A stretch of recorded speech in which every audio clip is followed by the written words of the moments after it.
I think we have everyone, Katie. Okay, wonderful. I will call this meeting for special meeting for general purposes to discuss the reopening plan to order. Please stand for the Pledge of Allegiance. Pledge allegiance to the flag of the United States of America. and To the republic for which it stands, one nation, one God, indivisible, Liberty and justice. liberty and justice for all. Roll call, please, Mrs. Orr. Ms. Cruz?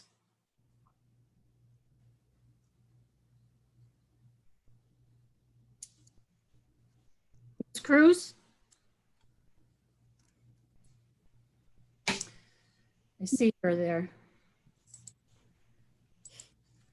Mrs. Dempsey? Present. Ms. Fox? Present. Ms. Hume? Present. Mr. Malloy? Present. Mr. McAndrew? Present. Mrs. Welby? Present. Mrs. Yanni? Present. Ms. Gilmartin? Present. Ms. Cruz? Yes, present. Thank you. 9 present.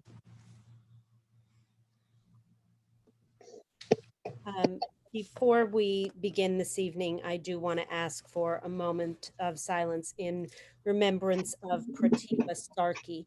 Mr. Emiliani shared the sad news just the other day that she passed away after a battle with cancer. She was a student at Prescott Elementary for 2nd and 3rd grade and then came to Adams in the 4th grade. And Mr. O'Donnell shared that she was kind and loved coming to school when she was able.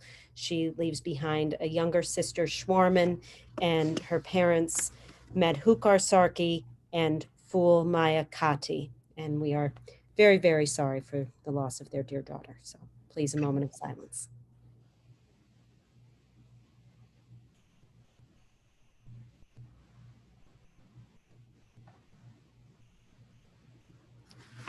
Thank you. And the purpose of this special meeting is for the reopening plan and has been duly advertised. Mrs. McTiernan, you and your team are going to share some updates. Yes, good evening, everyone, and thank you for allowing me to speak. I have a couple issues that I'd like to update, and then several of my team members will also be presenting tonight. The first thing that I would like to show the public and the school board is the results of our survey. So if you just allow me a moment that I can bring that up.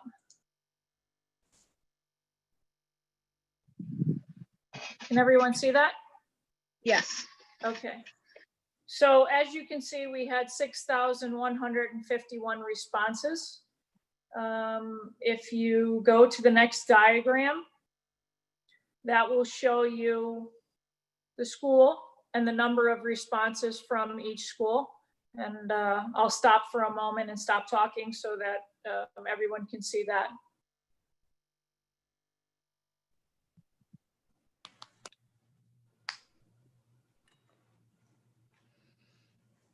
And then the next question will outline whether a hybrid or virtual option. And again, I will stop talking and allow everyone to see that. In the red, I believe that everyone could see that, but the red is virtual and the blue is hybrid. So the red, we had 66.6% provide a virtual answer and 33.4% a hybrid answer.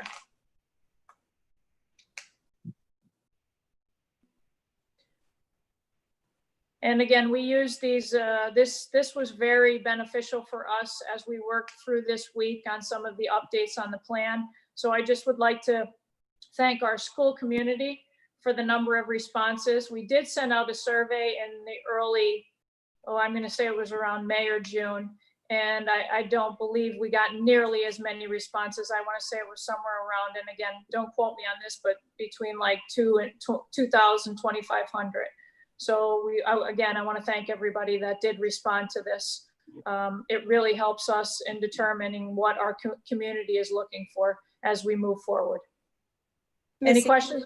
Yes. Just, I know this was conducted a bit on the honor system, but am I correct that the responses per building are somewhat in line with the enrollments and the, the size of the student body in those buildings? Yes, I can't say that it's exactly, but I think it's pretty fair to say that it's, if you notice, our biggest school, Scranton High School, had the most responses. Our biggest elementary school is Isaac Tripp with 614 responses. So percentage wise, I would say it's pretty accurate of how our population, what our population is made up. And yes, I would say that.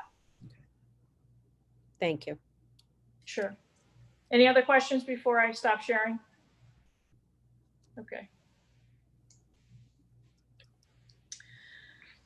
The next thing I just wanted a couple of, I receive a lot of emails on a daily basis, and some of them become repetitive. So I'd just like to address a couple things. One issue that keeps getting brought up is bandwidth. Teachers asking about bandwidth. So I would like to just discuss that briefly. By no means am I very tech savvy, but I rely heavily on my tech department. And we were asked about the ability, do we have enough bandwidth? And our tech department basically said this to me. According to our tech department, bandwidth is not an issue in the district. Our weak point, we do have some faults, of course. Our weak point at the moment is our Wi-Fi network's ability to sustain a large number of simultaneously connected devices. If the district tonight adopts a full virtual plan, we don't anticipate this being a problem because the daily load on the Wi-Fi will be greatly reduced, obviously, if our students are home. We currently are working on something to address that issue. So I just want to let everybody know that bandwidth is not an issue in our district. That is not.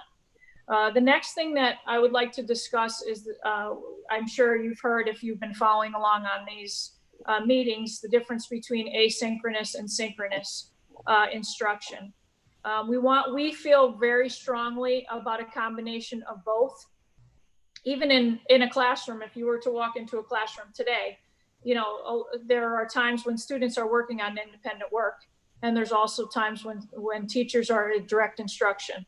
So the asynchronous and synchronous is a big part of this plan tonight that we're presenting to you in the virtual model. During the spring, the administration, myself, received many emails from parents requesting more face-to-face instruction with their child. So we really feel that we need to address this. In the plan, the teachers must provide live or recorded lessons at a minimum of 3 times per week. So hopefully that will address that issue. And again, at this point, I appreciate all the feedback that we get from the parents, because we can't fix something that we don't know that we don't know about. So again, thank you for that. And hopefully this will address that issue. You may ask, or I've been asked several times about recording and why it's so important. Again, depending on our family schedule, a student may not be available when a live session is taking place. It is our responsibility to find a way to accommodate our families. A child may need to view that lesson at another time.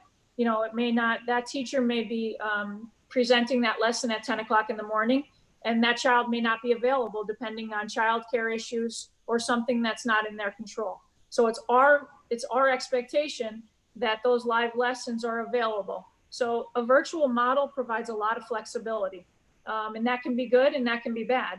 But we as educators must be flexible to accommodate our school community. So our parents, we want you to know that we know that, and we know we need to do a better job than we did in the spring.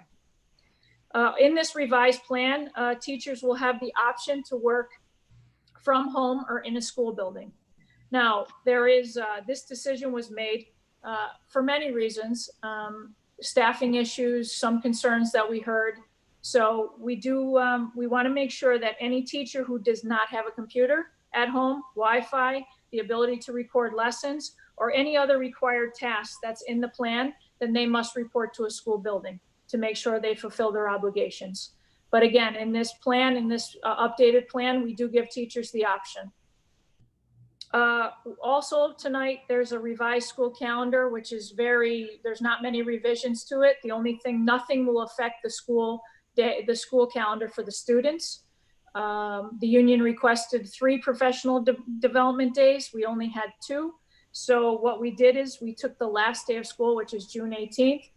That will no longer be the last day of school for teachers. We added that day on to September 4th. So now the professional development days for the teachers to start the school year will be September 2nd, September 3rd, and September 4th. And the first student day is still September 8th. So at this time, those are some of the things that I've been receiving most of the questions about.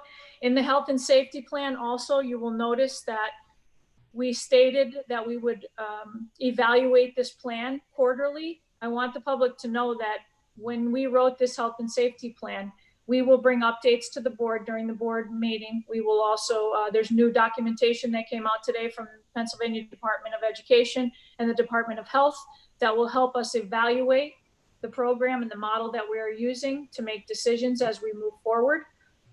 This plan could be amended, and that we chose quarterly to evaluate to at least start, so that parents, this was for really in trying to decide what was best. We know, and I have received a lot of emails about parents that are concerned about childcare. So we wanted to establish a deadline, a quarterly deadline, so that parents could foresee or start to plan as to what they needed to do within their own family. So that is why we chose quarterly. So at this time, I'm going to call Mr. Doherty and Mrs. Grebeck. They will provide you an update, the educational piece of our virtual plan, all the updates.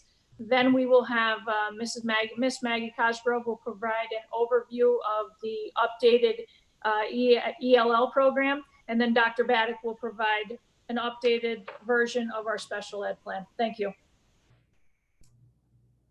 Good evening, everyone, and thank you once again for the opportunity to speak at the board meeting. Just some updates from the last time we spoke, and specifically to the virtual education model that you will be voting on this evening. Just a couple of changes. You know, we did include that teachers must provide live or recorded instructions at least 3 times a week per course, and that all teaching sessions will be recorded because, as Mrs. McTiernan said, students may not, for whatever reason, be able to access that until a later time in the day. Teachers and staff will have the option of working from home or from a school building. That's completely their decision. And it might be easier to do the full virtual instruction of the live sessions from a school for most of our staff. In order for our teachers and staff to work remotely, they have to have access to a high-speed Wi-Fi connection. They have to have a working computer with the camera, and they must have the ability to go live during an entire virtual period. Teachers and staff that do not have that appropriate technology will be required to come to a district facility every day for their defined workday to fulfill their responsibilities. If teachers or staff are unable to fulfill their responsibilities for whatever reason, then they will meet with their immediate supervisor and create a plan for success, which may include the requirement of them to report to school every single day.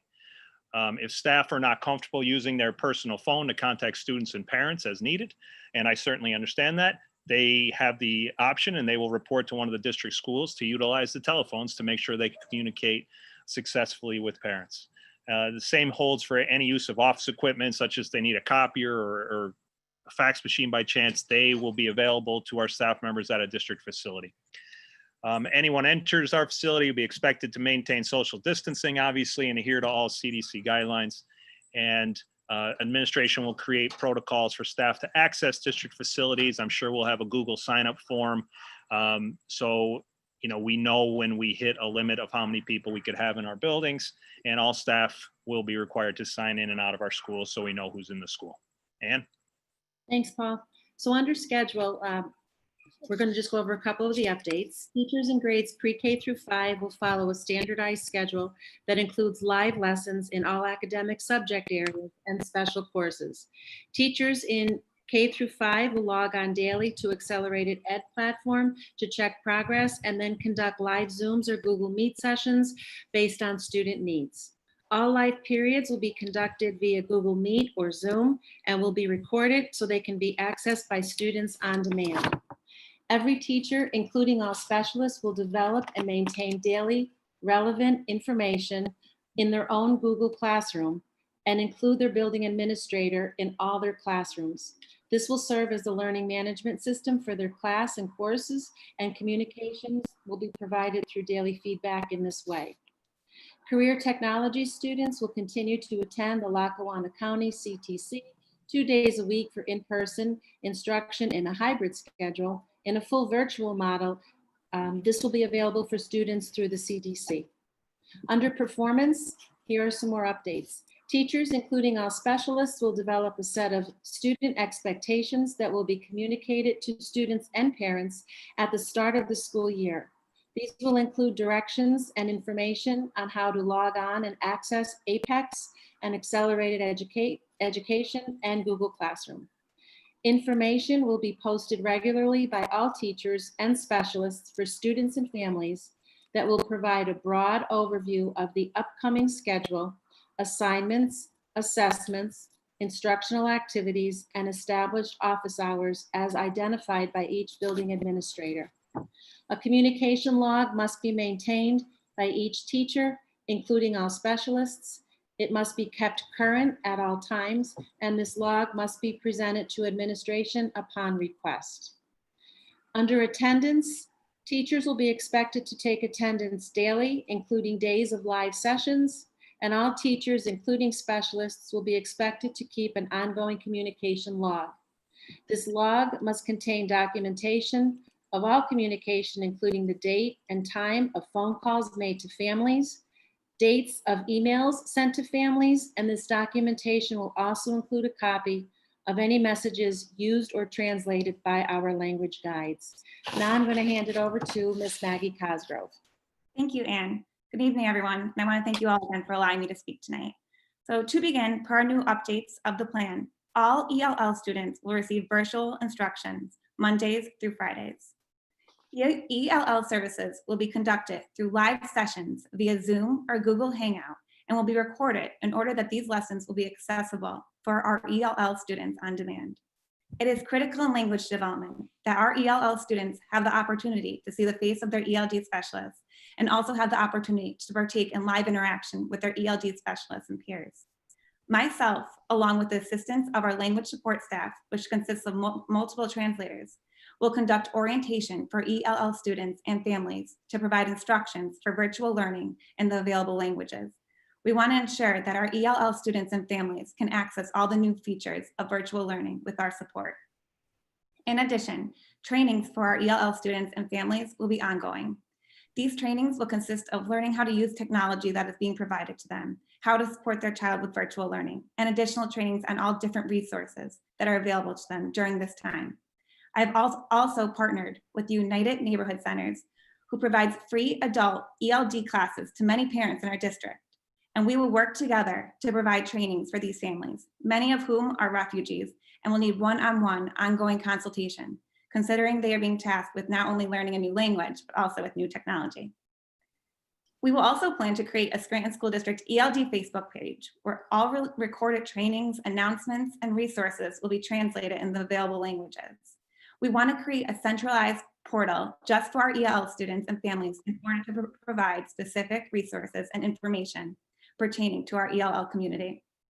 Parent and family engagement for our ELL families will be prioritized and ongoing during virtual learning. Our language support staff will assess the needs of our families through surveys translated in the appropriate languages, and we will provide trainings, resources, and any support we can for our families. Our beginner ELL students will receive live ELD classes daily, along with receiving ELL support throughout the day in their content core online classes. Our intermediate and advanced ELL students will receive up to 3 live sessions a week, and they too will continue to receive ELL support throughout the day in their content core online classes. Both the ELD specialists and classroom teachers will be responsible for adapting plan instruction to accommodate the language proficiencies of their ELL students during virtual learning. Collaborative planning will occur between ELD specialists and classroom teachers to ensure ELL students are receiving the appropriate accommodations in all their scheduled core classes. Our ELD specialists are truly a wealth of knowledge and an incredible resource for our students, family, and staff, and they will be essential in making sure that our ELL students have proper accommodations. In addition, myself, along with one of our ELD specialists, will facilitate ELD workshops on Zoom monthly, offering our teachers ELD professional development on how to work with our English learners now in a virtual environment. And all participants will receive Act 48 hours. Virtual learning for all ELL students will be mandatory and expected. All ELL students must attend their scheduled live ELD classes in addition to participating in their Content Core online classes. Communication with our ELL students and families will be key during virtual learning. So similar to what Ann and Paul said, ELD specialists and classroom teachers will keep ongoing communication logs and will reach out to ELL students who are not participating or who are struggling. And we will hold mandatory virtual or phone conferences for those ELL students and families to ensure participation. Our language support staff will also attend these conferences in order to translate for our families. Lastly, our language support staff will be available Monday through Friday to assist ELL students and families with virtual learning. The language support staff will ensure that our ELL students comprehend the instructions on how to access all virtual material on Google Classroom, Accelerated Ed, and Apex. And that concludes our ELD updates to our virtual plan. If you have any questions, please do not hesitate to ask. And thank you very much for your time.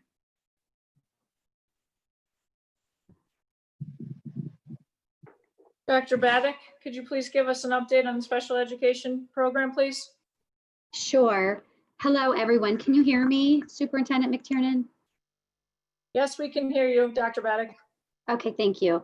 Hello, everyone. Thank you for giving me this opportunity to explain a few things.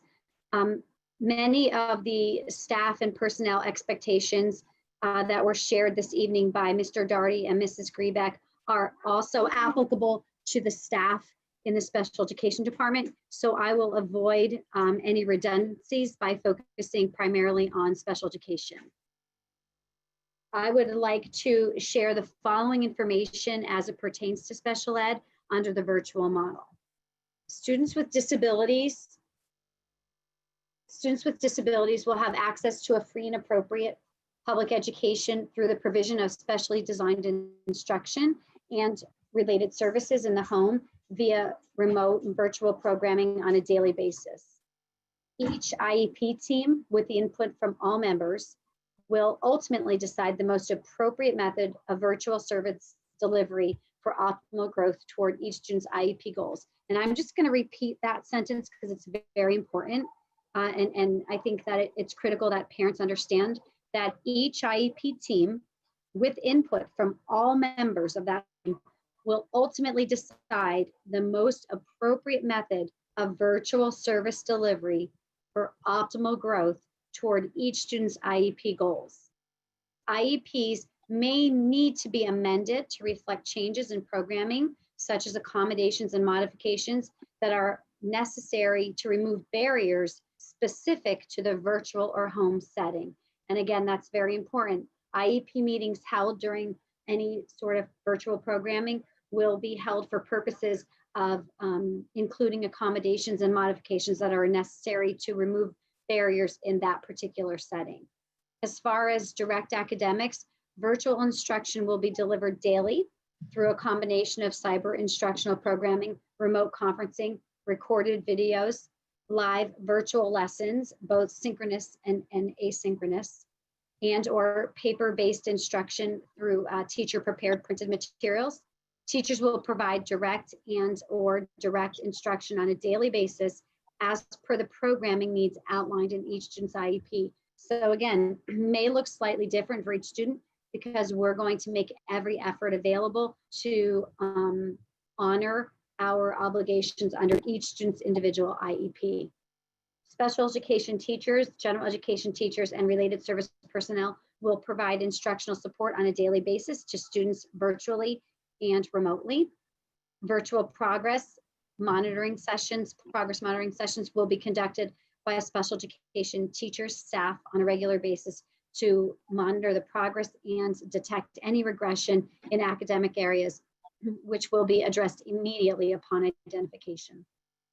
As far as related services, which include speech, language, occupational therapy, and any other related services necessary, it's important to note that supports that are necessary to facilitate the IEP goals will be determined by the IEP team and will be provided to the greatest extent possible when appropriate in the virtual learning environment. As well as IEP additional supports as they pertain to transitional services, such as pre-vocational, social, emotional, and behavioral programming for students who are in the transitional phase of programming. As far as performance, special education teachers, gen ed teachers, related service personnel will work collaboratively to implement programming and monitor progress toward goals as outlined in individual IEPs.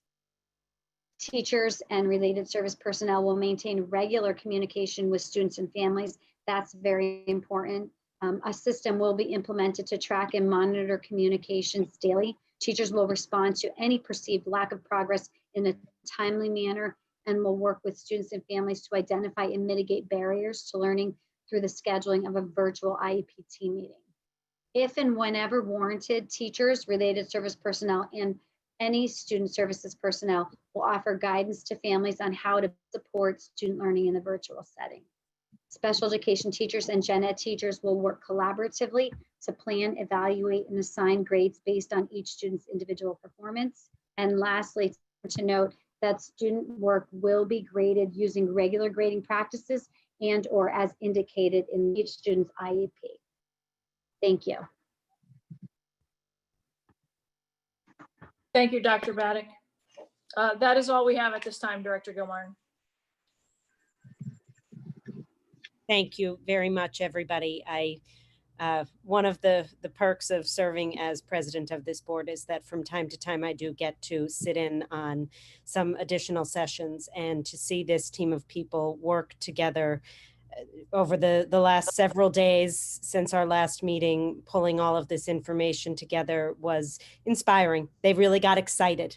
And, you know, this is such a challenging situation, but they are certainly all up to the task and spoke of our students and staff with such care and compassion. And I admire the hard work that was done. And it was delightful to watch it all happen. So thank you all very much. And I'm sure there are some questions, but I think you've laid out a very clear plan. And certainly as we move through all of this, as Missy said earlier, we are planning for the end of the first quarter, but we will certainly be assessing this in an ongoing manner. The information that came from PDE this morning is a great tool, not well timed, but we have it now, so that's helpful. But you know, we will use those tools to continue this conversation in the weeks and months to come.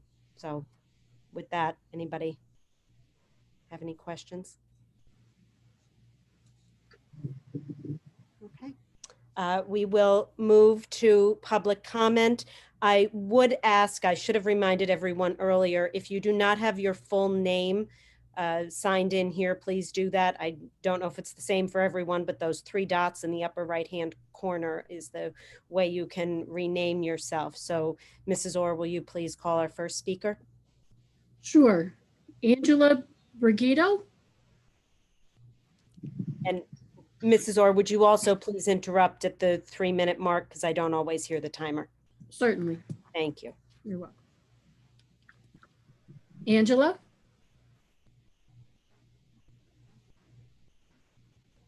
Hello? Hi, we can hear you. Okay, great. Good evening. My name is Angela Brigido, and I'm a first grade teacher at John F. Kennedy Elementary School.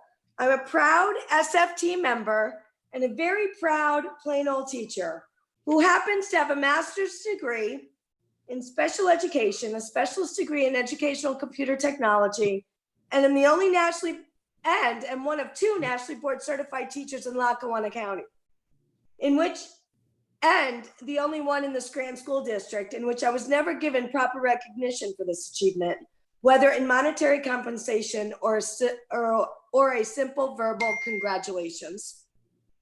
I just want to make you all aware of how the lack of an unfair and equitable teacher contract can really mess up a person's future in life. Imagine dedicating your entire career in life to the needs and education of the children of the Scranton School District, but then to find out that at the very end of your career, that everything you have planned for is no longer there.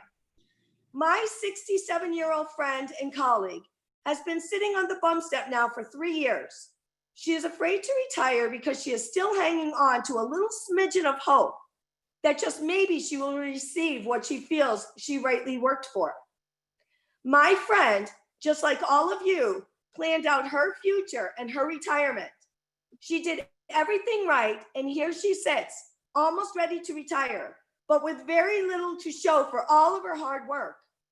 Now my colleague's pension and Social Security will significantly be lower because of the reckless decisions of the past, the decisions of this current board, and the outright disregard for the teachers.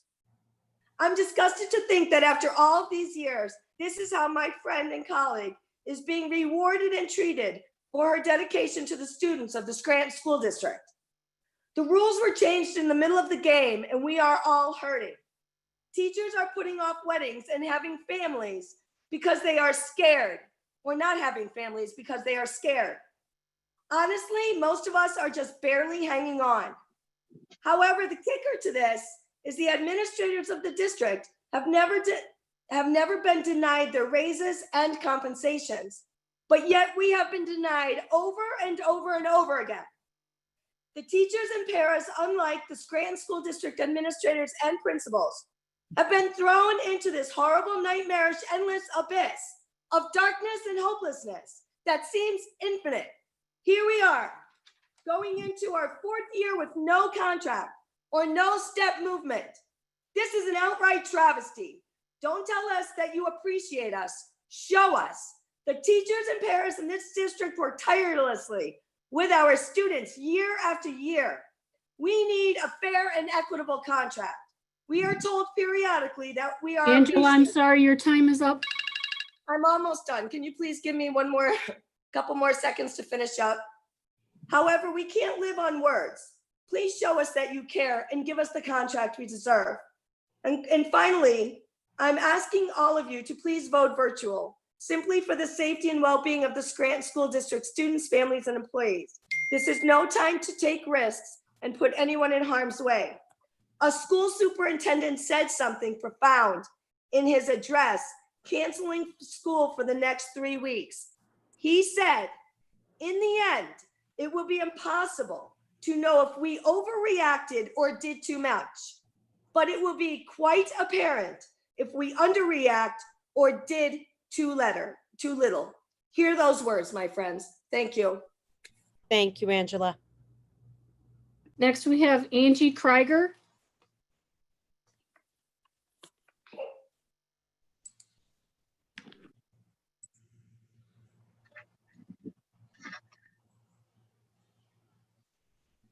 Angie?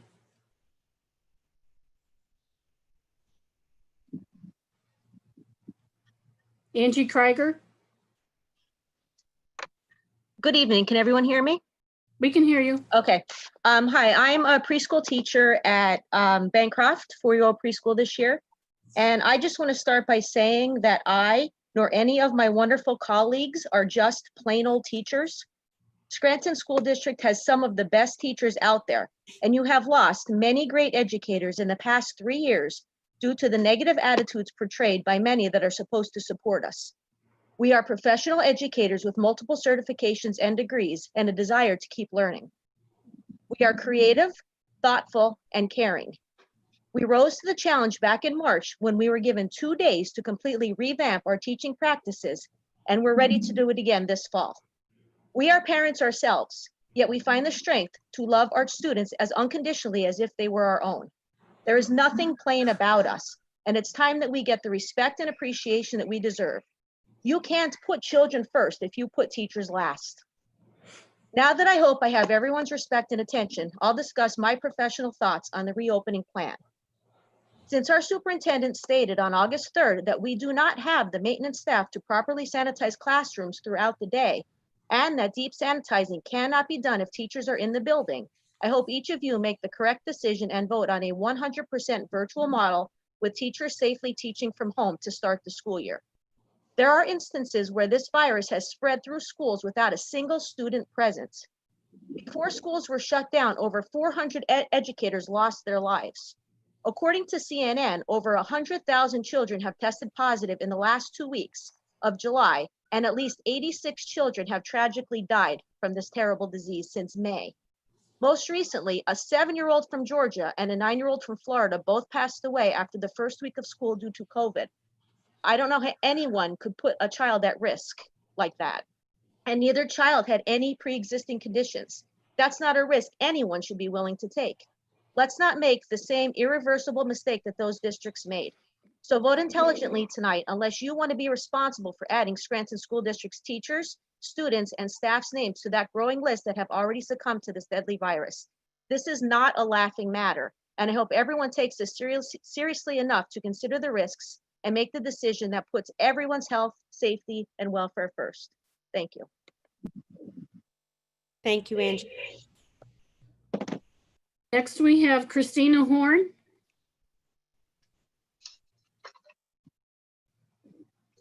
Christina?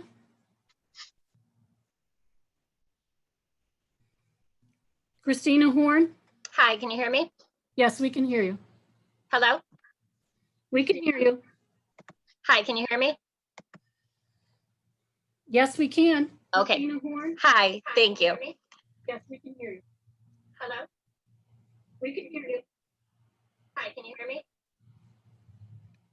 Hi, hello? I think you need to pause your YouTube. Okay, all right, I think you could hear me. My name is Christina Horn. I'm an emotional support teacher at Monticello, our building rep and proud SFT member. First of all, let me say that while I disagree with the board's decision regarding the behavior tech furloughs at Monticello, I respect that it is in fact the board's decision and it has been made. Don't worry, I am not here tonight to give you reasons why I think you should change your decision. However, I do want to clear some things up. Before I do that, I would like to publicly thank Directors McAndrew and Cruz for your support on the vote. Now, I am not a plain old teacher, nor are my colleagues. I am one of the 17 teachers that educates, manages, and loves and cares for the highest need, most behavioral challenging students in Scranton and surrounding districts. I assure you, our teachers, techs, paras, and admin are confident in our ability to work with students that could not succeed elsewhere. We are not afraid of our students. Last week, when the Director of Special Education was given time to rebut the facts, questions, and concerns we shared with the board, she repeatedly stated that myself and my colleagues made the claim that we are afraid of our students. Literally, not one of us made that statement. The entire board meeting and all of our public comments are available on YouTube for anyone that would like to verify that. To my kids, past or present, or their families that may have heard that false claim, I assure you, I promise you, I am absolutely not afraid of you. You are my life's purpose and at the core of my fight against the cuts to our program. You bring me absolute joy, and I learn from you every single day, especially on our tough days. What I am afraid of, actually what I am certain of, is that the lack of sufficient support for my students will have due to the furloughs, and that this loss of support will result in once manageable situations escalating to a crisis. And that once in crisis, we will not have the appropriate supports to keep my students safe and de-escalate them. And that due to that lack of support, my students will be injured. And that due to those injuries, the district will face litigation. And that because of that litigation, myself, our remaining support staff, and our incredible administrators will be blamed for not doing enough with too little. But my students, afraid of my students, or to be alone with them, which I am daily for my techs, lunch, and breaks, absolutely not. I am appalled that our words were twisted in such a way to support an agenda that the people who work in our building with our students day in and day out know is not in their best interest. But for the record, please remember that we work with students that have physically assaulted us, that have bitten us, spit on us, hit us, kicked us, and punched us, that have threatened us, our families, our unborn children, our pets. Many people would be afraid. I'd venture to guess. Your time is up, Christine. Okay, give me 1 second. I'd venture to guess some of you would be afraid, but we are not. We go back every single day. We educate, support, and most of all, love these students. Thank you. Thank you, Christina. Next, we have Eureka Carver. I'm sorry, but I do not see a name matching Eureka Carver. I'm going to move on to Christine Gudekunst. Christine?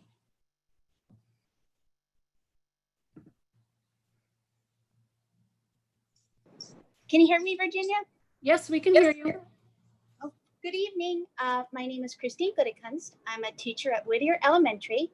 I understand this evening's meeting is about the global health crisis we find ourselves in, and nothing is more important than keeping our students, faculty, and staff safe. There is something else that I feel needs to be addressed. As Ms. Gilmartin and Mrs. McTiernan have said numerous times, we cannot neglect the day-to-day business of running the school district. So on March 2nd, I posed a question to the school board and administration. If the children of Scranton don't have our preschool to go, where will they go? My answer was, more than likely, they will stay home and have nowhere to go for 2 years. That's 2 years of education and language acquisition wasted. I wish things would have turned out differently. You heard the truth from many of us, but you refused to listen and check the facts. Now here we are. Wednesday, August 5th, the Scranton Times headline read, "Local agency seeks to replace school district's pre-K programs." And who gets the $750,000 grant? Head Start. Executive Director of the Scranton-Lackawanna Human Development Agency, Jim Wanczak, wants to acquire another building so next year, not even this year, the new space could help meet demand for early learning. This is happening because the district decided to close its preschool program, where 400 children attended a free, high-quality, successful preschool program with data to prove it, taught by highly qualified faculty and staff. At the April 6th school board meeting, Dr. Candace Finan assured the school board and public that surrounding area preschool providers had enough spots for our preschoolers. Wanczak challenged Dr. Finan's claim, stating, quote, "Nobody has the space to handle that." Head Start is applying for a grant for 120 more students. What about the other 280? Don't they matter? On March 30th, Dr. Finan also assured everyone the 28 salaries and benefits that were paid for through the Title I grant would continue to be paid through that grant. As Dr. Finan stated on March 30th, this preschool elimination does not save the district money. The preschool staff will continue to be paid with money from the Title I grant. It just shifts the money to fund our salaries as reading and math coaches. On April 6th, Mrs. Griebeck presented a 38-page PowerPoint rationale for implementing reading and math coaching jobs and how much they will benefit the students. Do you know how many of those coaching jobs were made available? 2. With the 4 preschool jobs left and 2 math coaching jobs, what happened to the rest of the Title I money that paid for 28 salaries and benefits and will now only pay for 10? The district now has to pay for those extra 18 salaries and benefits out of the district budget. Please ask administration why they are not having those so-called necessary reading and math coaching jobs that were supposed to be so beneficial to students. Please ask them where that $2.2 million is going. Please ask why the district is taking on 18 more salaries and benefits. Ask them why they eliminated a successful preschool program that was completely paid for with grant money. Why did they deceive you and the public? Dr. Finan said herself eliminating preschool would not save money and local preschool providers could handle 400 children. They were wrong. Please ask questions and not just of them. Please do your research. Thank you very much. Thank you, Christine. Mrs. Orr, before we move on, I do notice that there are some unnamed individuals. I know some are phone numbers, but there are some unnamed individuals over in the attendees. So please take a moment and update your names there because that's the only way we know if you are signed in as a speaker. Thank you, Katie. Absolutely. Next, we have Rosemary Boland. Good evening. Thank you, Virginia. And thank you, school board members, for this meeting this evening to discuss such an important topic, as I believe you all understand very well. I encourage you tonight to vote for the full virtual classroom that we have discussed with you for so many nights now. It seems like it's almost every day. But I believe you do have the best interest of staff and our students at heart, and I know you will make the great decision that you have to make. It is not a comfortable time for any of us right now, As a matter of fact, I find this to be one of the scariest times of my lifetime because this is an unseen enemy and it doesn't care who we are, where we live. This is truly something that doesn't care what your name is or what your zip code is or what state you live in or what school district you attend or how much money your parents have. It just doesn't care. It attacks. And it attacks without mercy. So please, during your considerations this evening and your vote, please vote for that virtual classroom. And let's get working together to provide the very, very best we can for our students in the Scranton School District, as we always do. Thank you very much for listening. Thank you, Rosemary. Next, we have Holly Mead.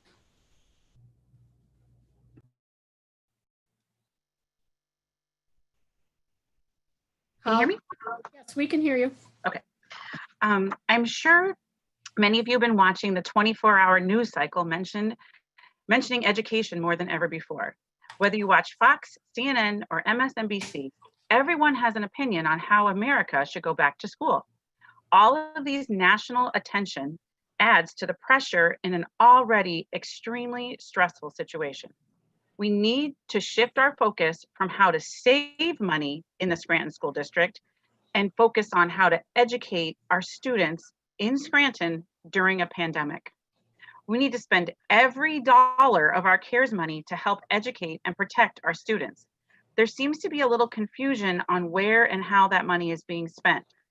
Dr. Finan, would there be a way for the public to see exactly how much CARES money we received, a detailed list of what we spent it on, and what we have and how much we have left?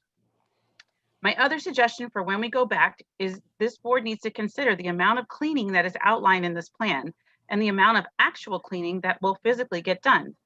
We have 8 student bathrooms, 3 stalls in each, plus 6 other bathrooms for staff to use at Northeast Intermediate. So that's a total of 14 bathrooms to be cleaned daily. We have 2 maintenance staff during the day, 2. I'm not sure how they're going to clean all the surfaces listed in your plan, clean all 14 bathrooms and water fountains frequently. I think we can all agree to fight this virus, we need to be wearing masks and have things clean. We all want things clean. The board may approve this plan, but in order to implement it and for it to be successful, you're going to need to spend some more of that CARES money to truly make it clean and safe enough for the kids to return after the first quarter or whatever date you decide. The big takeaway from last Monday's meeting is that now is the time for listening, planning, and learning from each other and acting on those plans. We all need to stop arguing, stop blaming, and stop judging one another. We as a community need to come together to find the best way to educate our students during a pandemic. We all see reopening differently. Every student, every parent, every school board member, every employee, every administrator, everyone sees this differently. But we need to put all those differences aside and think of the health and safety of our students first. Collectively, we can get through this, and united, we will educate our students. But most importantly, we have to create and implement a plan that keeps everyone safe while being respectful to each other. Thank you. Thank you, Holly. Next, we have Kathy Muldoon. But I do not see a Kathy Muldoon on our list. I'll move on to Dave Beamer. And I do not see his name in the attendees. Vivian Williams, I do not see a Vivian Williams in the list. Jennifer Zaleski. Hi, Virginia, can you hear me? Yes, we can hear you. Great. Good evening, Board of Directors. My name is Jennifer Zaleski. I'm a member of the Scranton Federation of Teachers Executive Board. Several months ago, I spoke at the Scranton School Board meeting. I made reference to the famous musician Billy Joel. His song, entitled Scenes from an Italian Restaurant, is one of my favorites. In that song, he sings, "Things are okay with me these days." Well, unfortunately, things are not okay these days. We all know what we are facing. The Scranton School Board of Directors has a very important decision to make tonight. This decision impacts everyone in the community. During this pandemic, we have heard repeatedly, stay home and stay safe. As a result, this community has risen to the challenge. They have found new and innovative ways to overcome many hurdles faced during this time of social distancing. I would like to personally urge the board to be innovative. Take this decision seriously. I see this as an awesome opportunity for the Scranton School District to show other districts how much they truly value their staff, students, parents, and community safety. Please be the leaders we so desperately need during this time. I would like to thank the Scranton School Board of Directors and upper level administration for meeting with the SFT leadership today. I recognize how hard everyone is working on this reopening plan. Positive accomplishments can be made when we all work together and are willing to listen to all the stakeholders. Additionally, please make sure that when you train everyone on the new online platform that our paraprofessionals are included. They are a very valuable component in the educational process. I do have one last question. Do we have any further information on the retirees incentive? Is there an expected date for them to receive that? Thank you. Thank you, Jennifer. Mrs. Orr, I do believe Mrs. Williams is under her son's name.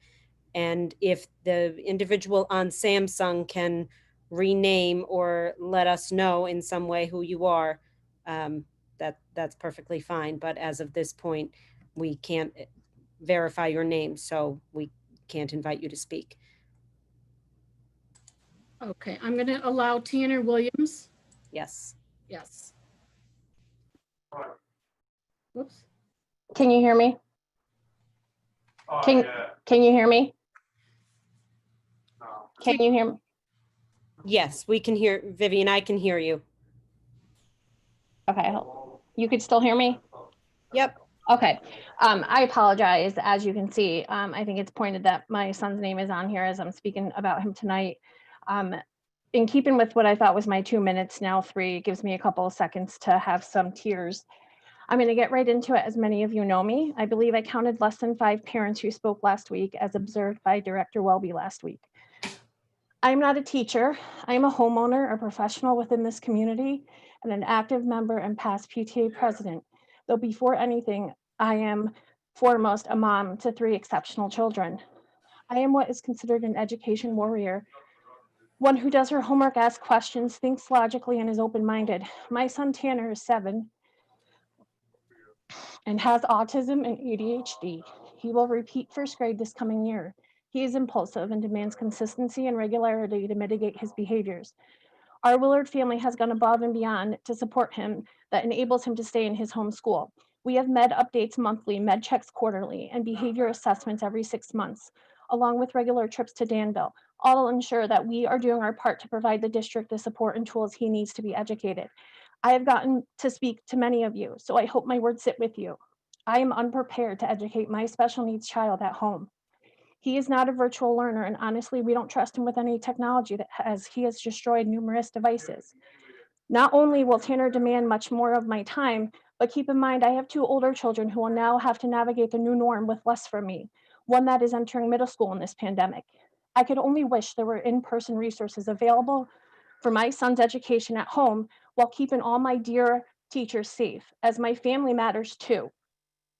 Some suggestions since we are going virtual are regular meetings of a reentry committee, what I call 2.0, made up of truly focused on equity. At least 3 parents, one from elementary, middle, and high school, that are not appointed by the SFT, an ESL parent, a high school student from each of the schools should be included as well. I believe regular, consistent district communications on the progress of reentry plan and the continued development within virtual must be communicated to the community regularly. As I leave you a couple questions, does the plan need to be voted on entirely, or can you vote by type of education, such as special ed and ELL?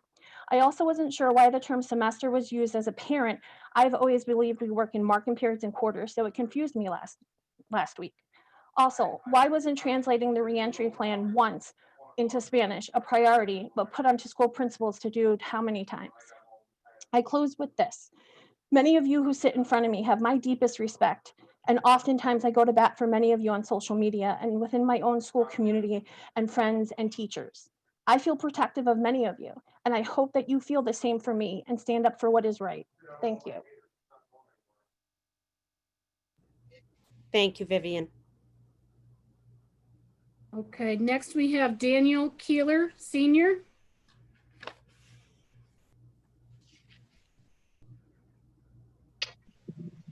Mr. Keeler?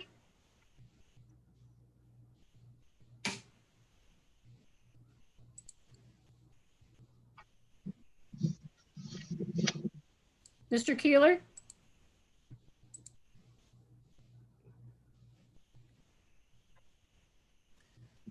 Mr. Keeler?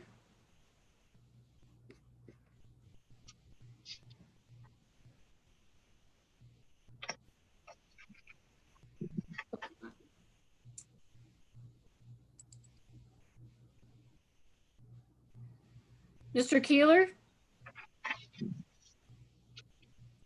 Okay, moving on. Laura Roach. Laura Roach?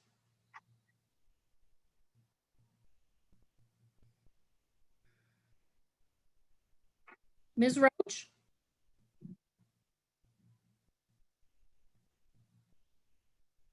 Yes, can you hear me? Yes, we can hear you. Okay, thank you. Good evening. My name is Laura Roach, and I teach at Monticello. Of and for are two very different words.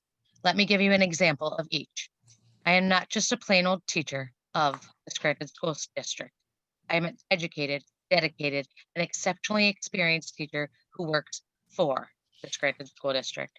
I have over 17 years of experience working with individuals of various exceptionalities, including traumas and behavioral disorders. Let me give you one more example. Unlike Dr. Beddick's claim, I am not afraid of my students. I'm afraid for my students. I say this because I'm afraid that my students' needs will not be met. I'm afraid for my students' safety. The behavioral tech elimination causes students' safety to be compromised. I am afraid for my students' social skills development because they will not develop properly due to the lack of direct staff in a class and in the classroom supports. I am afraid for my student because their basic rights of safety and security will not be met.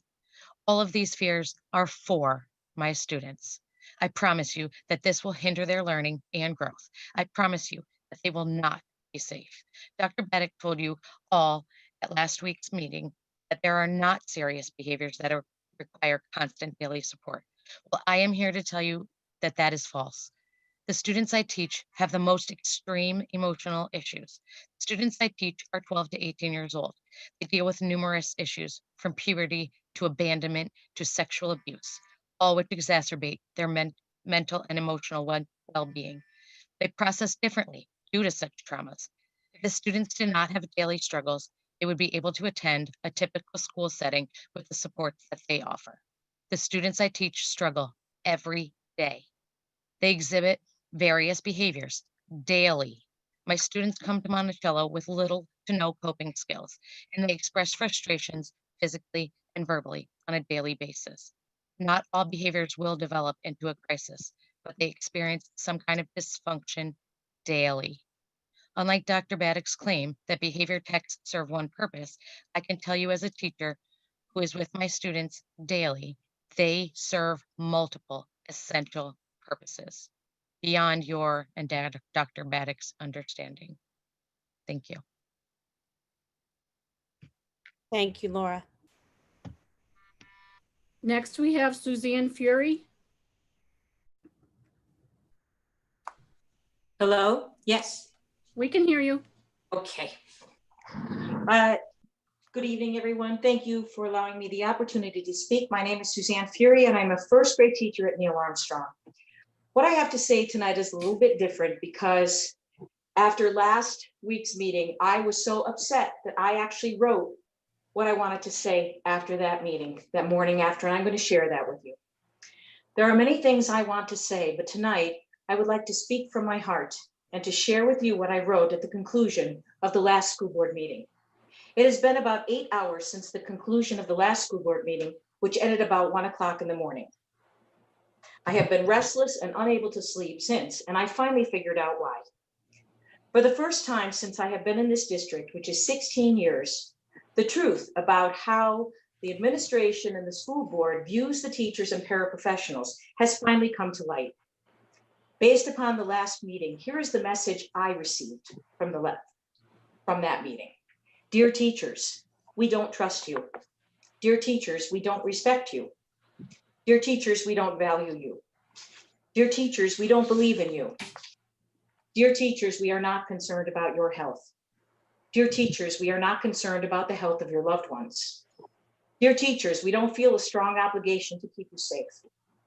Dear teachers, we are not interested in what you have to say because you are just plain old teachers. Sadly, this message was received during the worst global pandemic this country has ever seen. I am profoundly sad and a bit angry that the students of whom I have devoted my life to for the past 16 years are not really concerned about my welfare. Oddly enough, I'm also relieved because we have felt this and have received this message for a long time, and I'm glad that it came to light. I don't need a pat on the back, compliments, or applause. My fellow teachers and I do what we do by choice and for the love of our students and their families. It is incredible that you cannot recognize this for what it is. There is no hidden agenda. We are not looking for a free ride or a handout. We are looking for fair and equitable treatment. We just want to teach our students in our classrooms in a safe and healthy way. The teachers of our district do not need you to validate us, but what we do need for you is to treat us with dignity and respect and put the necessary measures in place that protect us and our families as much as they will protect our students and their families. Basic humanity has been eroding in our world for quite some time. Despite what you think, teachers are human beings with families, friends, responsibilities, and medical challenges, just like everyone else. This should be our finest hour. We must be unified, but instead the division seems to grow. I want to return to teach my students in my classroom, but only in an environment that is as safe. Suzanne, I'm sorry, your time is up. I'll finish in just a moment. Please make every effort to take care of the 14 bathrooms we have in Neil Armstrong. And going forward, I appreciate the additional safeguards that you were putting into place, but we need more details to learn how you will clean and sanitize our buildings to make them safe for everyone. Thank you very much for this opportunity. Thank you, Suzanne. Next, we have Tom McIntyre. Hello. Hi, we can hear you. All right. Thanks for the opportunity. I'm Tom McIntyre, as you said. I'm a taxpayer. My wife's a teacher in the district, and both my sons attend the district. First, I'd like to give a nod out to Mrs. Bolin and her federation for their feedback last week. Ms. Bolin, you did a great job rallying your troops.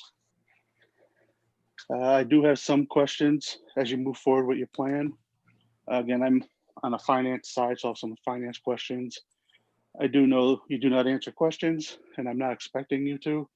I just want you to think about some situations you may also want to consider as a district goes down these uncharted waters. First, transportation.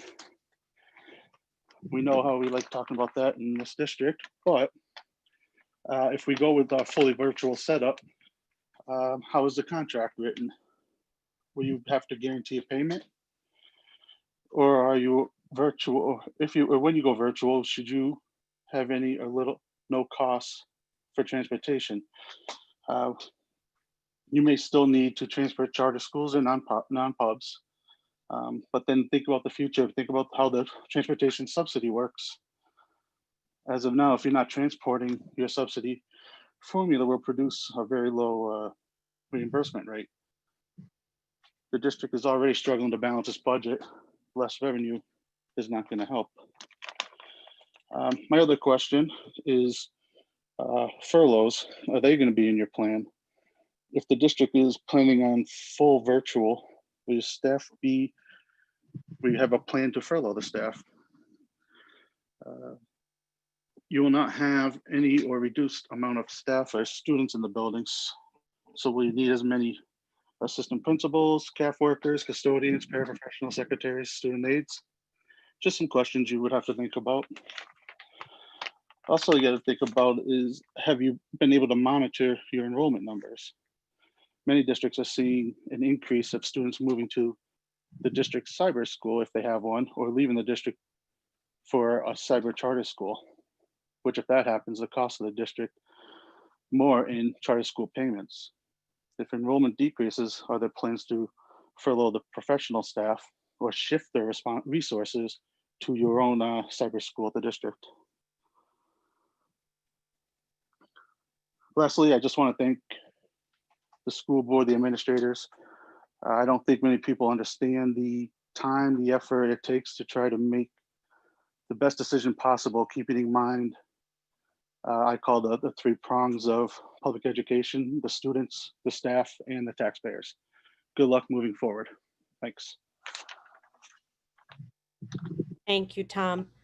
Mrs. Orr, I do see that someone signed up earlier, has Yes. appeared in the attendees. Yes. Eureka Carver? Eureka?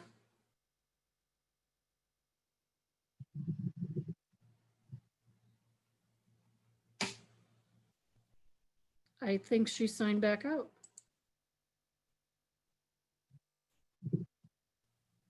Well, we'll move on if she comes back. Okay. Yeah. Pat Festa, I do not see his name either. We'll move on to Lisa Michaels.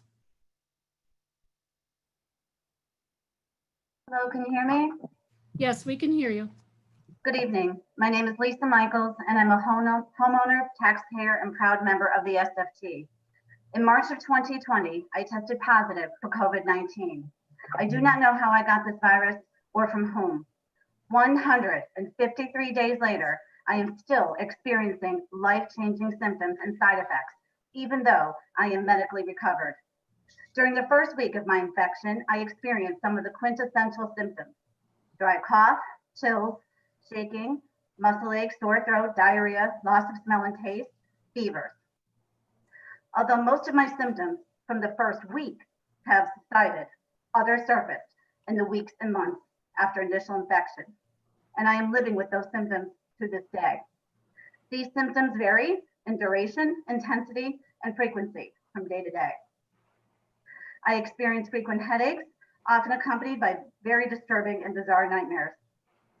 My heart will race, flutter, or beat heavily, which makes me gasp for breath. This is usually accompanied by slight pressure in my chest. I suffer from continuous fatigue, exhaustion, and shortness of breath that forces me to rest after doing the most basic tasks. I often feel as though my lungs are too small and I cannot get enough air. I experience hair loss, hair thinning, and hair breakage. I also suffer from gastrointestinal problems, ranging from mild to severe. I have experienced 153 days of diarrhea, bloating, gas, nausea, loss of appetite, and indigestion. In addition, I experience debilitating bowel pain and discomfort around the circumference of my waist to the point where I need to lay down and curl up. Probably the most frightening side effect from COVID-19 for me is the one called COVID fog. This is a term used to explain the neurological effects on the brain due to the virus. Such effects include confusion and lack of focus, short-term and long-term memory loss, dizziness, challenges with reading comprehension, and great difficulty with mathematical tasks, even when using a calculator.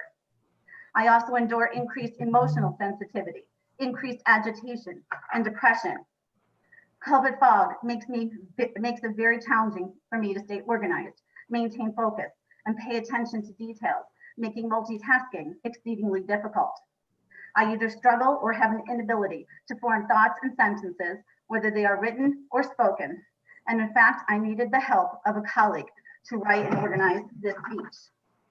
Short-term memory loss creates a continuous challenge, causing me at times to forget that I've had conversations or that I have completed tasks. Additionally, leaving the house now can be a frightening experience. On different occasions while driving, I became aware that I did not know either where I was going, where places were located, or how to get home. I have even stopped at stop signs and waited for them. Lisa, I'm sorry, your time is up. I'm almost done. I have 1 second. Turn green before realizing my mistake. And this is very distressing because I'm normally a high functioning, independent person. This is a partial list of what my life has been since infection. Dr. Fauci said, no one knows and understands the long-term effects of COVID-19, but we do know this virus affects multiple organs and systems in the body. And the bottom line is this, that this virus is dangerous and too much is unknown. Anyone listening tonight could be me. This virus does not discriminate. Sending students and staff into school buildings in any capacity right now is a risk that none of us should be willing to take. Thank you. Lisa, thank you. Thank you for your honesty. Thank you for sharing that with all of us. And I'm sorry for everything you're going through. That's all I have, Mr. Martin. Thank you, Mrs. Orr. We will move to our agenda items. One moment to pull this up.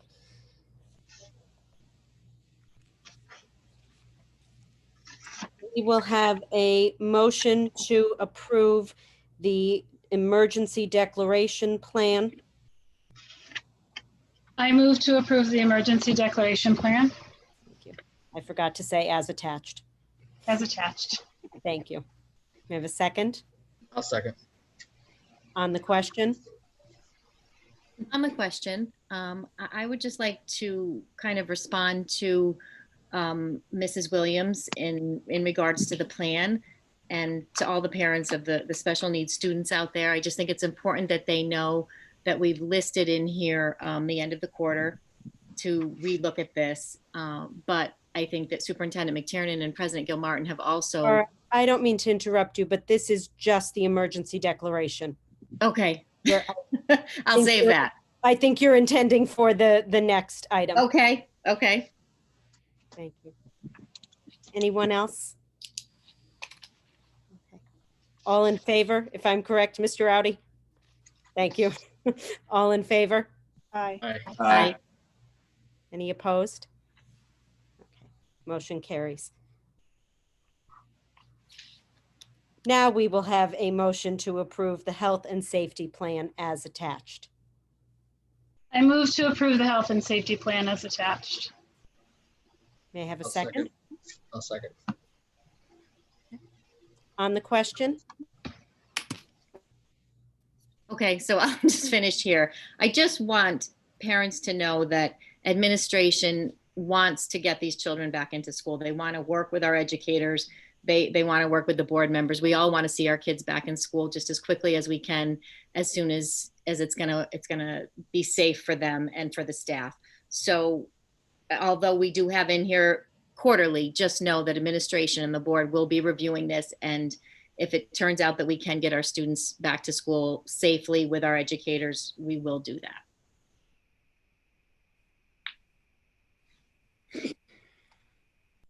Anyone else on the question? I would just like to say that. On the question. Can you hear me, Katie? I can, but Ro was speaking. Oh, sorry. Okay. Ro, that's not unusual. I just want to say that having, since March, watching this administration and the board and the teachers and the union and everybody keep as their main focus what is the best for our students and what is best for our staff has been humbling. And I think that the administration has thrown not only every piece of their professional expertise, but they've also thrown their hearts and their spirits into making this come together. I know from my engagement with them that the priority at all times has been what is the best for the students, for their education, and for the staff, and for everyone's safety. And I just want to say I am proud to work with you, and I think that this is there will be amendments to this going forward. We are in a totally new phase. I think that education as it was in March will not come back for a very, very long time, but this is an exciting adventure. And thank you for everything you've done to put this plan together. Ms. Cruz? Thank you. Okay. Thank you.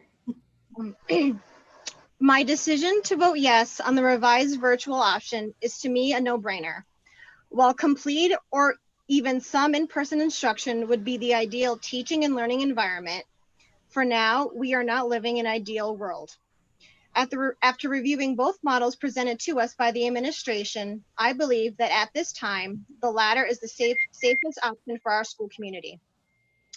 My conviction is further solidified upon reading and listening to the many valid concerns of those who are parents, teachers, or both. I acknowledge those families who now have the difficult challenge of balancing their daily lives and work schedules with their children's education, as well as physical and emotional well-being. I thank all who were involved in developing both plans and have faith in our administration, staff, and teachers to do what is best for our students. Thank you. Thank you, Sarah. Thank you. Catherine? I don't want to speak I over don't anybody. keep calling on each of you. It just, I can see who's trying to get in there. I mean, I'm glad that worked because like just hit unmute. I think they'll see. Okay, so I could be a little emotional because of being 9 months pregnant, or it could be I think what Miss Michaels had to say really had an effect on me.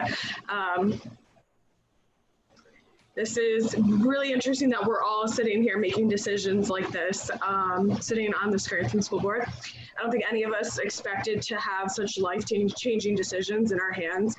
We knew this was an important role when we signed up for it, but we didn't know it would be this important and have this much of an impact on so many people. So I truly do hope that everybody in the community understands that none of this is easy for anybody involved, but we are doing our best to make the best decisions for everybody who is impacted by this. I also did want to mention that we did talk about, and hopefully with further progress based off of the vote, if whichever way I guess this all goes, is that we're looking into a community resources page so that we will be able to supply people in the community with different resources that they might need, if it's for childcare, if it's for all different topics, which we spoke about, and I'm sure we will talk about more so further. I just wanted to say thank you to everybody who has put their time and effort into this plan and who is understanding of the positions that we're in and the difficult decisions that we are going to make tonight. And I'm sorry to anyone who is currently impacted by what we're going through. And I can't wait to see the better times ahead for us. That's all. Thank you. Anybody else? Yeah, I agree with everybody. It definitely is a very tough decision, but just know this isn't the final decision. This is just the plan for now. And I think this is the safest, best option for what's going on now. And we'll see how the fall goes, and we'll make a decision later on for the future. But right now, I think, we're not ready to go back in a hybrid state. We need to wait and see. And I think it's the safest plan. Thank you. Thank you, everybody. I have felt all along that we were much safer to step into a hybrid model rather than to be faced with pulling back from one. So I applaud the administrators for not leaving any stone unturned in the efforts to get children back into the classroom. I know that's what everybody wants, but Missy will attest that a month ago, 6 weeks ago, I said, when this isn't a reality, you have my support. And she said, as well as all of the other administrators, we just want to keep trying. So I give you a great deal of credit for that. And I know you will keep trying, because we'll be back in classrooms at some point, and that will take a great deal of effort and planning. And I know that will be done carefully and with great thought and care for our students and our staff. So thank you very much. If no one has anything further, roll call, please, Mrs. Orr. Ms. Cruz, Yes. Mrs. Dempsey, Yes. Ms. Fox, Yes. Ms. Hume, Ms. Hume, Yes. thank you. Mr. Malloy, Yes. Mr. McAndrew, Yes. Mrs. Welby, Yes. Mrs. Yanni, Yes. Ms. Martin, Yes. 9 affirmative. we will have a motion to approve the amendments to the 2020-2021 school year instructional calendar as attached. We should note that this is a change to a professional development day and does not impact student schedules. I move to approve the calendar changes. May I have a second? I'll second. Mr. Malloy? All in favor? Aye. Aye. Any opposed? Motion carries. And finally, we will have a motion to, I'm sorry, I'm reading the wrong paper.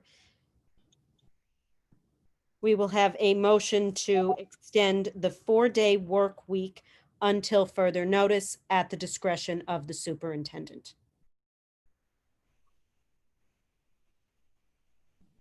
May I have a motion? Make a motion to approve the extended 4-day work week. May I have a second? I'll second. Michelle? On the question? Roll call, please, Mrs. Orr? Mrs. Dempsey, Yes. I don't know what the fuck they're rolling Ms. down. Ms. Fox, Yes. Ms. Hume, Yes. Mr. Malloy, Yes. Mr. McAndrew, Yes. Mrs. Welby, Yes.